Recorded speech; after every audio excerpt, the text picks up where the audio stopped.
Sorry, the 9th time it's been picked. Deep Pugna? Yeah.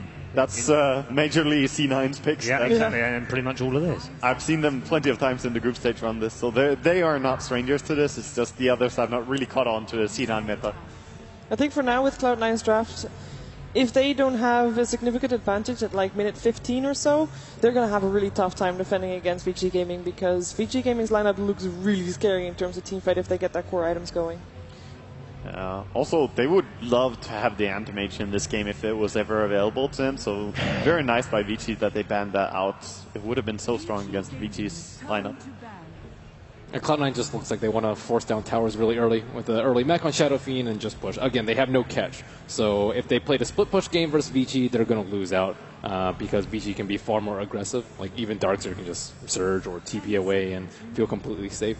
So how about still Beastmaster for Cloud9? I think the Beastmaster could maybe work, but Fada loves to play Shadow Fiend. I honestly think they're going to go for Eternal Envy on Razor, and that's going to be their lineup. But Beastmaster could also work. I would love to see it again by them, but I'm just not sure that this is the lineup. He works better when you have plenty of stuns and really good ganking heroes.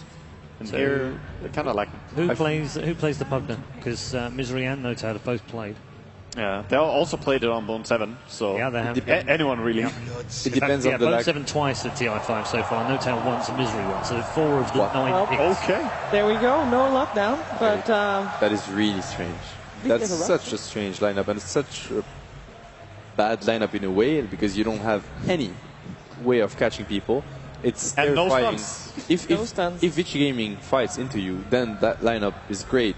But if they dodge fights, if you have to catch them, you know, it's going to be a nightmare. They're just going to be running after them. Dude, I'm traumatized from the amount of TP outs that I saw with Toby at the last game that they picked no stuns.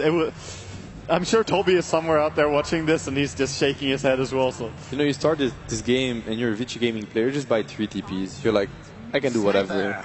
Sniper. Wow. Okay. Wow. Oh, yeah. These last picks, I'm not surprised that none of us called. Well, Sniper's been used as a counter for the structures that you need to kill, the Tombstone as well as the Ward. So it's actually not bad here. This is insane. Like, those are Okay, show us the game. Indeed. Let's get to the game. Thank you very much, ladies and gentlemen, on the panel. Let's head back to our commentary team for game number 2. An insane game number 1, and we're back here with game number 2 between VG Gaming and Cloud9, and we have to have one of the most interesting drafts I have seen. For sure, one of the most interesting drafts in this main event. Bloodseeker last pick for Cloud9, and a sniper pick for Super. He's an acclaimed sniper player. Blitz, what do you think about this? Round out these lineups. I kind of like the sniper because you need something to deal with the Undying at some point. You can attack the Nether Ward from quite some distance.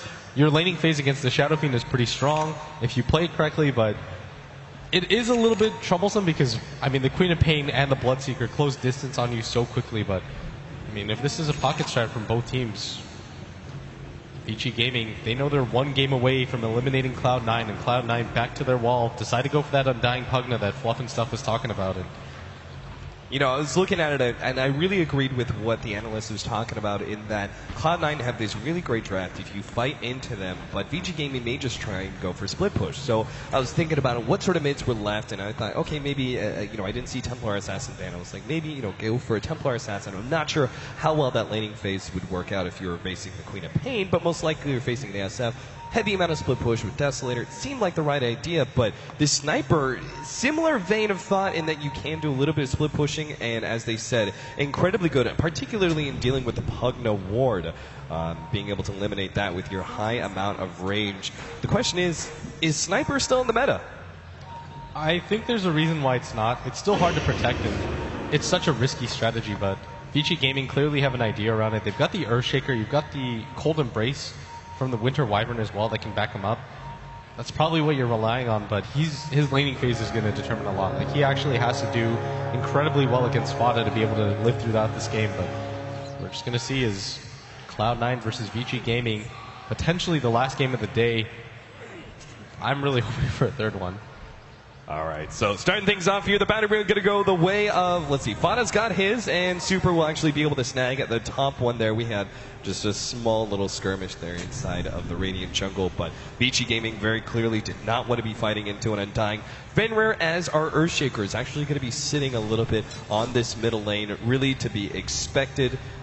You don't want to be leaving too many gaps for your sniper to get ganked up, and I'm just not sure they're going to be able to win this bottom lane. The Undying Queen of Pain, as the analyst Des actually said, this is probably one of the most fearsome dual lanes you could possibly have. The constant harassment between both Decay and Shadow Strike. Now, they're going to be slowed down a bit here. Oh, they know that Envy used Shadow Strike. He doesn't have to blink away. They're going to go straight for Eternal Envy, and he is stuck up against that Fissure. How gets the first blood, and now trying to get away from Big Daddy. No tail, help motioning up. 2 seconds. And he has the Decay up, but it's not going to be enough. He just turns around, throws it on Fenrir, but Hal survives.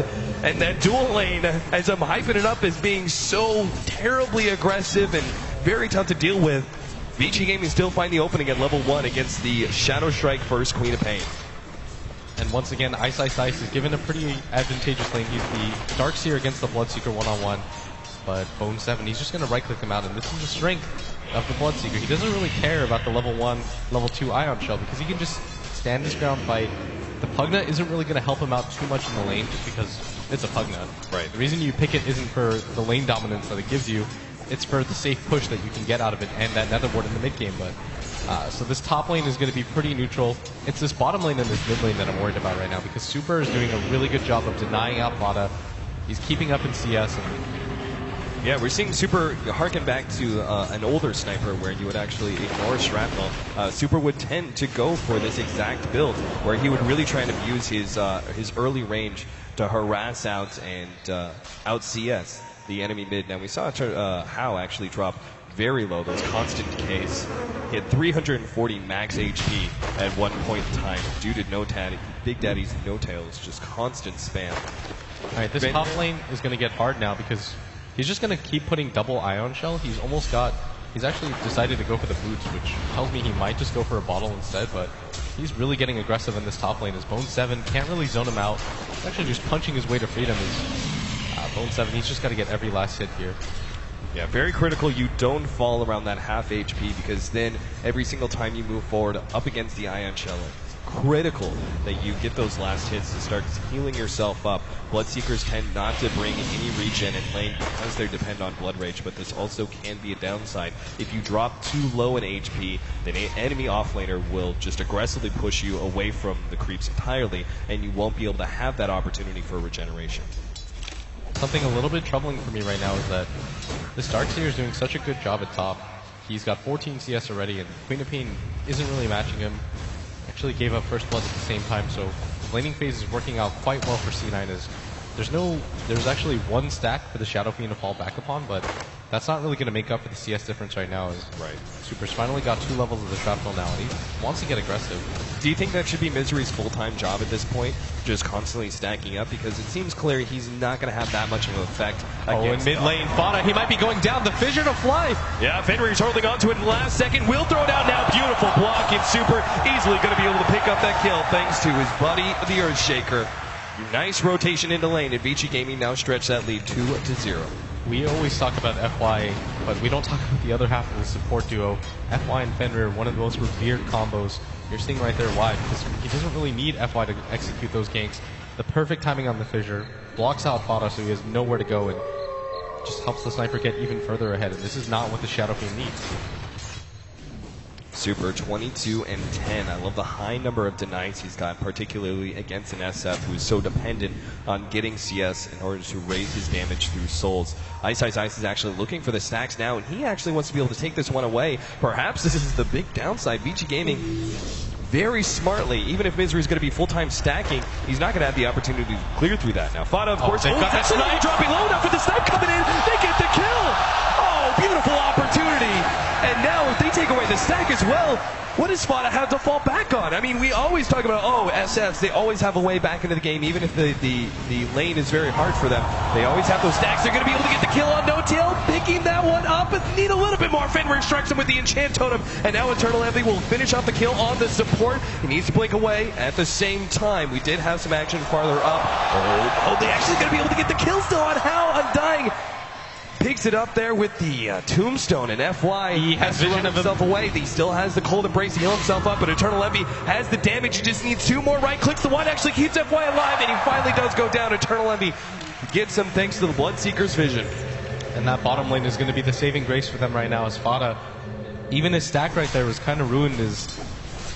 I don't think he anticipated that snipe coming in. It's been such a long time since anybody's played against a sniper that you probably just don't think about it. It's like, okay, a Darkseer's running at me.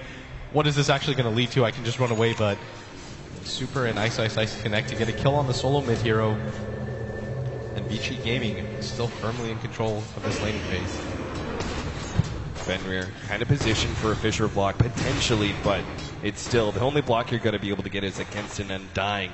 Don't really want to be fighting into that, particularly since No Tail is constantly spamming out that decay. Always making sure he has those stacks. Fissure block, making sure Eternal Envy can't actually get to that rune unless he wants to blink for it.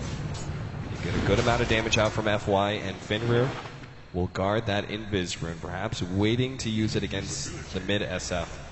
So Ice does go for the bottle.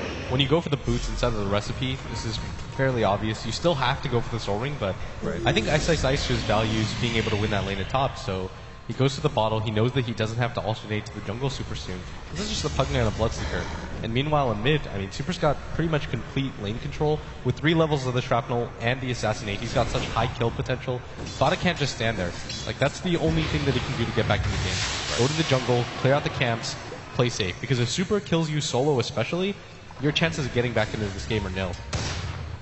Bone 7, he now has his Rupture, so Ice is going to have to be a little careful of that, but of course, he already has his TP scroll, and Misery doesn't actually have a disable to stop Ice from just TPing away if the Rupture is ever used, so Ice will just continue to spam out Ion Shell after Ion Shell, and Bone 7 is actually having to sit back. They're going to go for the gank in bottom lane, actually. The Tombstone's already been laid out. They're chasing, but Vici Gamer going to be able to get back. Oh, Ice. He stopped the TP with the level 1 vacuum. He's chasing for this too. TP comes in. Bone 7 will be fine. Still, Vici Gaming, I mean, forcing this movement around from Cloud9, just continuing to show such dominance in the laning phase here. Everywhere you look, it seems like they're winning every single lane. The bottom lane, of course, just being a little bit more troublesome than most, but well worth it as their 2 solos are easily established. Oh, Ice. He's going to walk into the jungle. Once again, Blood Rage just popped at the same time. He's taking so much damage with this. He needs a little bit more, but the silence is there just in time to stop Ice. He's getting the surge. He wants to go for it underneath the tier 2 tower. It doesn't matter. He'll get the kill anyway, and quick to TP out on top. Ice, the god. This is the 2nd game in a row. He's been given the one-on-one matchup, and this is a matchup he definitely wins as the Darkseer. It's so hard for the Bloodseeker to be able to stand there. Careful there, Misery. This is Super. His right clicks, just 2 shots and an Assassinate to finish him off. The Crepify will not save you there, my friend. And right now, C9 are going for this gank at bottom. There is a smoke on their SF, but they're going to get this stacked camp, but I don't quite know if this is enough for them. It's a 2-stack. It doesn't make up for what Ice took earlier. Yeah, Vici Gaming right now, what they're doing is so smart. They're just slowing the bleeding at this bottom lane. They're saying, okay, we're not going to give them any opportunity to get back in this bottom lane. So let's just wait it out, see what happens. The rest of our lanes are doing so well. Somebody has to constantly deal with Ice at top. And he always has a TP, so this Bloodseeker on his own can't really pressure him. And he's just going to keep doing the double Ion Shell stack. Queen of Pain, level 6 here, Vici Gaming. They're actually trying to chase him out of their jungle. Note the very aggressive wards being placed by Cloud9.